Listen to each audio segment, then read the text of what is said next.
9. The first time my stomach rumbled, it was so loud I thought something was in the woods with us and that it was growling.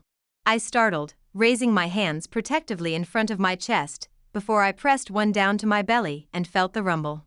Breakfast had been hours ago, and bagels and fruit only last you so long. At least I'd globbed on the peanut butter with abandon. By that time, we should have been eating our picnic in a park alongside the river. I pictured the spread Mom had packed for our families: deli sandwiches on thick sourdough bread, lots of potato and pasta salads that she'd whipped together in the days before we headed up north, because it's cheaper to bring your own food than to buy it at a cafe meant for vacationers. And Mom had even made her no-bake cheesecake with the graham cracker crust. I'd watched her load everything into the trunk before we took off from the cabin for the Wolf River. It made me weirdly sad to think of all the food going untouched, and I wondered how long it could last on a late summer day before spoiling. Because it was unlikely anyone was eating it, they would be frantically looking for us. The potato salad, I'm sure, was a goner. All that mayo. My stomach groaned again, loud enough that Alex, still sitting on her leaf throne, could probably hear it. I had to eat something. I yanked open my backpack and dug around, one-handed, because I was crossing my fingers on my other hand. Please, please, please let me find a granola bar or something in here. I shoved my neatly folded beach towel out of the way, and my hand landed on more fabric, my sweatshirt. The sweatshirt. I was glad I had it, but at the same time, I hoped we'd be out of the woods before it got cold or buggy enough for me to need to put it on. It seems ridiculous to think that a sweatshirt played some part in what had happened on registration day, because it's not like Alex hadn't seen me wearing my favorite sweatshirt before. But I remembered feeling like there had been a bullseye on my chest, at least because of how Alex had stared at me. When I'd glanced down, thinking maybe I had spilled juice or gotten bite grease on myself or something like that, all I saw was the familiar, faded image of a wolf, mid-howl. Underneath the sweatshirt, though, was my backpack's jackpot, not one, not two, but 3 plastic-covered rectangles. Energy bars I'd thrown in as emergency snacks. And in the side pocket of my backpack, I had my water bottle too. I pulled out 2 of the bars and stood up, stretching my legs. As soon as my weight went back into my feet, the water shoes tightened and clamped down on my heels. The gouges from the shoe fabric rubbing against my skin really stung. I limped toward Alex, then stopped. I slipped 1 bar back inside my backpack. It might be a long time before we would be back at the cabin, eating whatever was salvageable of lunch. Maybe it would be safer to start by splitting 1 energy bar, just in case. Sharing food reminded me of the day I'd run into Alex and Laura at Michael's, and how they'd split that single junior-sized dish of frozen custard. No toppings, even. The only way it could have been sadder would have been if they were sharing plain vanilla instead of chocolate. No disrespect to vanilla, but it is made for toppings or mix-ins. I wondered whose idea it had been to share, and I guessed it was Laura's, because every time Alex and I went to Michael's, we got our own treats.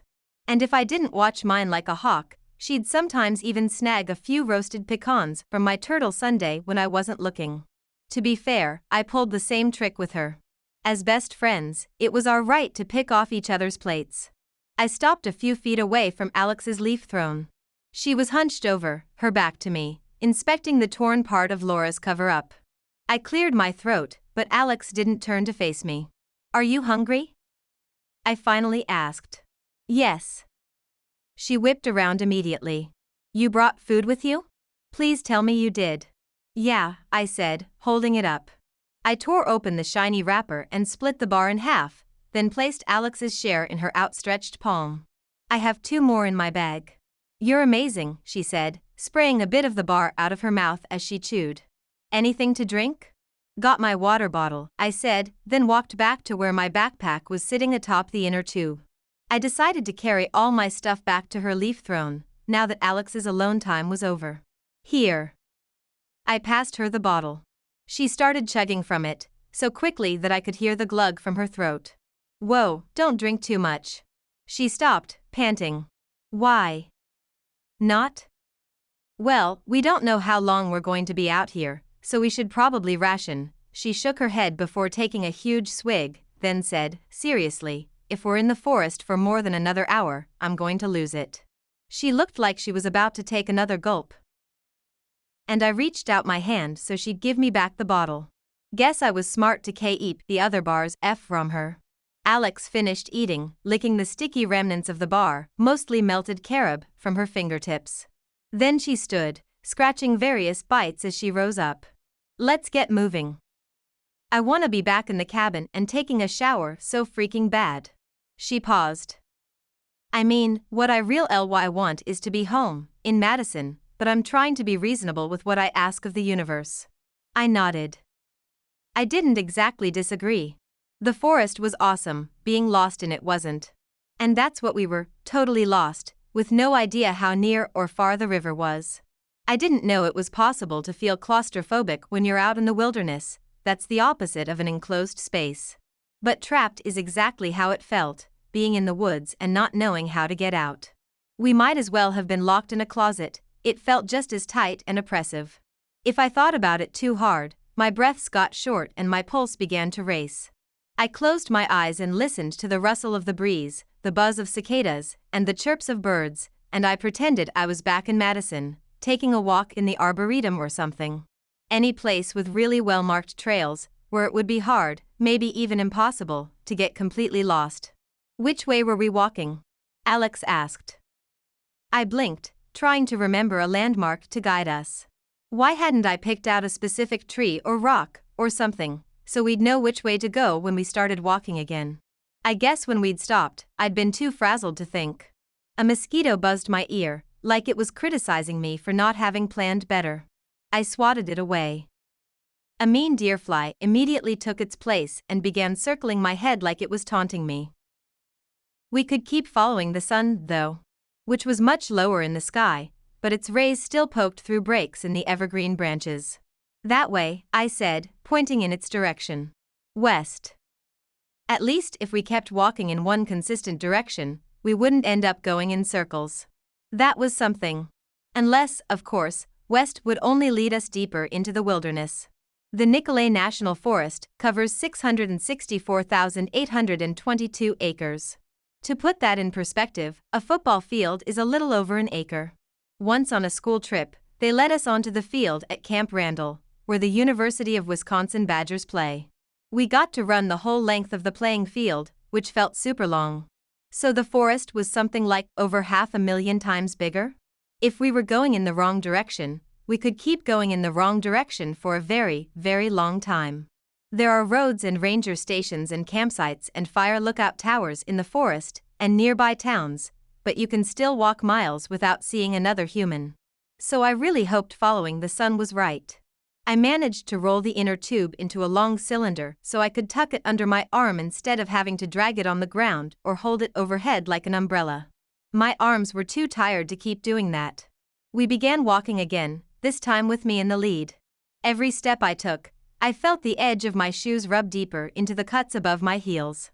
They hurt so much, I just wanted to stop. Instead, I gritted my teeth and kept going. I pictured sitting on the pier, once we were back at the cabin, dipping my heels into the cool, comforting water of Buttercup Lake. Imagining that soak made me feel a tiny bit better. This time, I paid attention to the landscape we passed, in case later on I needed to remember where we'd been. One tree tilted across another in the shape of an X. Two boulders next to each other reminded me of the slow, dust-covered tortoises at the zoo. I wasn't sure if I'd be able to pick out those landmarks if I needed to in the future. I have a camera, though. As I stopped to fish it out of my backpack, Alex bumped into me. Geez. What are you doing? I almost fell onto that rock. She pointed at a jagged stone sticking up to her left. Sorry, I thought I should start taking some pictures. Before I could explain why, she interrupted me. Oh, because we want to remember this wonderful hike so much. Even though she couldn't see me, I rolled my eyes. Actually, no. So we can recognize where we've already been. Alex shut up after that, and I snapped a few photos. We kept walking, even though my feet felt like they were slowly being sawed off, and Alex kept exclaiming every 5 steps that another branch had stabbed her toes. The flies and mosquitoes surrounded us, like our sweat and grime and worry had mixed into the opposite of bug repellent, bug attractant, and now we were irresistible to them. We were bug nip, like catnip. Or maybe the insects were coming out in full force because the sun was sinking lower and lower in the sky. Now it hid behind thick tree trunks, not just their spindly upper branches. Every part of me ached, the curve of my shoulders, where my two small swimsuit straps dug into my skin and collarbones, my calves, from all the hiking, my head, from the worries that kept racing through my brain. All that walking, and I didn't know if we were any closer to the river, or an actual trail, or anywhere we might find people. I took pictures any time we passed something unique, but there was a sameness to the landscape. The trees blended together. I feel bad saying that because they were all beautiful, with their brown textured trunks and fringe of thick green needles, which waved at us like beckoning fingers. Rich green moss climbed up their sides, like they were all wearing cozy sweaters. There were white cedars and red pines and tamaracks and hemlocks and sugar maples and aspens and balsam firs and paper birches. A smorgasbord of native northwood species. If we weren't lost in the woods, but hiking, I'd want to capture them all in carefully composed photographs. But right then, I just wanted to plant one aching foot in front of the other and move forward, hoping we were getting closer to the river and my parents and Nolan and food and going back to the cabin. We walked until I couldn't see where the sun was in relation to the tree line anymore because it had gotten so low. It was dusk. I had been hoping that at some point Alex would suggest we rest, but she hadn't. So I finally broke the silence. I think maybe we should stop. For another break? Alex asked, her tone both hopeful and annoyed. No, like, for the night? I couldn't believe the words as they came out of my mouth. We going to be lost in the woods overnight. Our swimsway ts. Why, without a tent or an ithying, just a busted inner tube and a real big Ziploc bag. Alone, except F or the coyotes and bears and bobcats and bats and spiders and, yes, wolves. How is this real life? Are you serious? She was only a few notches below shouting. Like, where would we sleep? In a treehouse? Are we going to buoy a treehouse? Of course not, I shot back. Why is she act ing this is what I want us to be doing. Maybe Alex was hangry. But we should just stop here. Or wherever we can make some kind of a shelter. It's getting late, look how much the sun has gone down. Eventually it'll be dark. And it's already getting colder. I wasn't sweating at all anymore, and now that we weren't moving, I felt goosebumps forming on my limbs. It might have reached 80 degrees in the sunshine at midday along the river, but even in August, temperature lows in the Northwoods can drop to the 50s. That's why we wear sweatshirts and pajama pants while we stargaze and roast marshmallows, and why sometimes we even use the potbelly stove in the cabin's living room on a particularly chilly night. In the dark, in the cold, we couldn't just keep walking. We might stumble on something and fall, twist an ankle or worse. We needed to rest and hope that the people looking for us, they must be looking for us, right, would find our shelter spot. If we haven't found a way out by the time it gets dark, we're not going to during nighttime. We're better off using the daylight we have left to set up a shelter.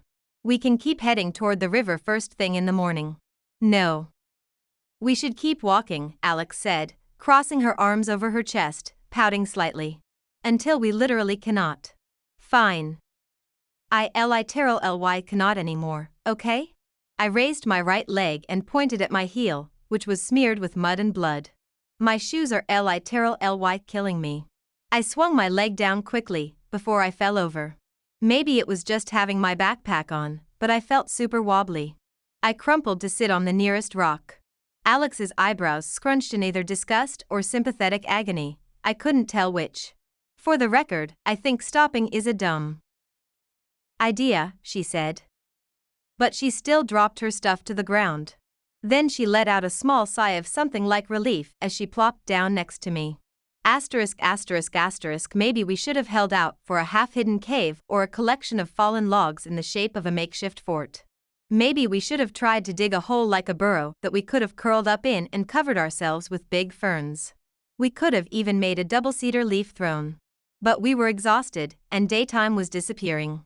Back home, summer days seem long when the light lingers after sunset. But in the woods, the canopy of trees snatched twilight away. So instead of getting creative with our surroundings, to make a shelter fast we simply did the best with what we had, the damp beach towels in both of our bags, the deflated inner tube, and the extra-large Ziploc. I spread the tube flat on the spongy, moist ground and placed the dry bag at the top. It made the covered surface just long enough that one of us could stretch out onto it and neither feet nor forehead would be on the dirt. My thin life vest, which I'd still been wearing all afternoon, like it might somehow help us divine the direction to water, was perfect for a stand-in pillow. Well, if you consider smelling foam that has marinated for years in river mildew perfect. We can cover up with the beach towels to keep the bugs off, I said. The mosquitoes got even more persistent at dusk. The buzzing around my ears was constant. I still had those 2 bug wipes in my bag, and I was glad I hadn't used them yet. We would need repellent to protect us while we slept. I was on the tube, cataloging what supplies I still had in my backpack, and Alex stood next to me, wary of sitting. Do you have anything in your bag that could help us? I asked. Alex shook her head, looking ashamed. She'd dragged her tote around the forest all day, but nothing in it was useful. Unless it turns out you can survive by eating lip gloss. Then her eyes brightened with an idea. Well, maybe we could use my magazine for something? Actually, yes. Hand it over. She yanked it out and tossed it to me. I spread the glossy rectangle on the ground right next to the Ziploc bag, then arranged my life vest across both. Now we both can lie flat and share the vest pillow. Great. I was about 90% sure Alex was being sarcastic. But then she sat down next to me and tested lying flat, and I knew it felt better to have something relatively clean and human-made under her head and neck, instead of pointy twigs and slimy leaves. And whatever was living under the slimy leaves. Possibly the broad-banded forest snail. Which actually lives in its beautiful amber-colored curlicue shell. What now? Alex muttered, staring up at the darkening sky and not me. For the first time, I wondered if it was dark so early because of the cloudiness that had slowly overtaken the sky. What is tonight's forecast? I guessed we'd find out. Dinner? I asked, reaching for my bag. Please tell me you have a cheeseburger in your backpack. Maybe some fries? I ignored the fact that I don't eat cheeseburgers, and she knows it. I also refrained from snarking about how this went against Alex's extreme pickiness about the healthiness of her food. That was a new thing, and definitely a Lexi thing. Instead, I answered, I have another energy bar, and we can drink more water. Water, she begged, making grabby hands. I tossed her the bottle. Only drink a little, for real, this time. Alex understood that we had to ration now, because she took only 2 dainty sips. I dug in my backpack for another energy bar. Should we eat half of it and save the rest? Now that this is going to be an overnight adventure. But, surely, tomorrow we'd be going home. How far could we possibly have wandered? They'd probably even find us tonight. I pictured Alex and me asleep on our tube bed as a spotlight shined down on us, from a helicopter or something. I wasn't sure what rescuers up north used to find lost people. Anyway, then we'd be bundled up in blankets and whisked back to Buttercup Lake. I split the whole bar in half and handed one piece to Alex. There was still an untouched bar left in my backpack, after all. Along with a single squirt of hand sanitizer, maybe 2 globs of sunscreen, a bandage, 1 bug spray wipe, because we'd broken down and applied the other, my camera, and my sweatshirt. We ate slowly and in silence. But the forest around us wasn't silent. The ambient noise shifted as the light dwindled. The drone of insects grew louder. The breeze had strengthened, and above our heads, the branches groaned and leaves rustled like maracas. The air held the sweet scent of incoming rain, which worried me. Occasionally, we'd hear the sharp crack of a stick breaking or a crunching sound, and I'd stiffen, wondering if something was heading in our direction. I didn't see any other creatures around. But that didn't mean they weren't there. Forest animals are good at staying hidden. I wondered what might have already seen us. Followed us. I shivered. I'm sure I was just imagining it, but I felt watched. The growing pit of fear in my stomach made it hard to eat. I couldn't stop shivering, so I couldn't avoid my sweatshirt any longer. I reached into my backpack and pulled it out. The fabric was deliciously soft on my sun-baked, bug-bitten, mud-covered, scratched-up, goosebumped skin. Putting the sweatshirt over my torso felt like wrapping myself in a hug, Until then I didn't know how much I'd needed one. Alex glanced at me. She licked her lips, trying to get every last crumb of the energy bar, but maybe also from envy of my sweatshirt. She curled inward, arms crossed, and her knees tucked into the cover-up as much as possible. She rocked back and forth slightly, like the motion was helping keep her warm. I met her gaze, feeling a tiny bit vindicated that my sweatshirt, this particular sweatshirt, was really coming to the rescue. Alex nodded in the direction of its wolf illustration. I hope none of those find us tonight. I sighed. Wolves are generally not dangerous to people, Alex. In normal encounters, wolves shy away from humans. They certainly don't try to hunt them. But we're, like, too weak and stranded humans. You can't tell me that any predators that come across us are just going to prance away and try to snag a measly rabbit instead. We're sitting ducks. I shivered again, despite the sweatshirt. I couldn't tell her that predators would leave us alone, because I had no idea what would happen if something found us in the night. There have been cougar sightings in the Northwoods, although biologists think they don't breed in the state, just pass through. But there were also plenty of coyotes, bobcats, and bears. Let's not go there, was all I said, my voice wavering a little.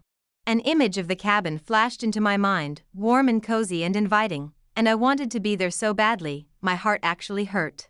Like Nolan had accidentally kicked me dead center in my chest while splashing in the pool. The last rays of dusky sunlight hovered below the tree line. Kind of like having a night light on in a bedroom. I slept with one on in my room till I was 9, I didn't like trying to go to sleep in total darkness. I felt that way again, for the first time in years. I wondered if I'd even be able to rest once darkness really overtook the woods. Probably not. The longer we sat in the waning light, the more scared I felt. I'm going to try to sleep. I lay down on the inner tube and pulled the beach towel over my body, right up to my chin. I don't know how it could possibly still be damp, but everything was, even though it had been hours since we got out of the river. I turned my head to one side, my nose centimeters from the ground. You don't realize that dirt has a smell until you're in a place like this, where it doesn't have to compete with all kinds of other scents. Well, except for Alex's stinky mango body spray. I turned my head again, trying to find a position where nothing sharp was digging into my skull. Already? It's not nighttime, Alex said. I'm not going to be able to fall asleep when it's totally dark, I mumbled. Then it hit me, so suddenly, the wave of fear and sadness, a tsunami of feelings. I couldn't believe the situation we were in, it was real danger. I couldn't believe how alone we were. I couldn't believe how alone I felt, even with Alex beside me. An owl screeched nearby. The noise made us both startle. Even after I realized what it was, and that a screech owl wouldn't hurt us. Although owls' talons are extremely sharp, my pulse kept pounding. Every muscle in my body was tense. Alex lay down next to me. Yeah. I don't think I'm going to be able to fall asleep in the dark either. Even though the tube was small for 2 people stretched out across it, and our heads were sharing a life vest for a pillow, our bodies curled as far away from each other as possible, like we were making the shape of a wishbone. Alex draped her towel over herself, but because she's taller than me, it only covered from her calves to her shoulders. There was so much I wanted to say to her right then, mostly how freaked out I was. Instead, I whispered softly, "Good night." I didn't think she'd heard me until I heard her whisper back, "Night," in a quiet voice that sounded equally terrified. Somewhere off in the distance, but close enough that we could still hear it, something howled.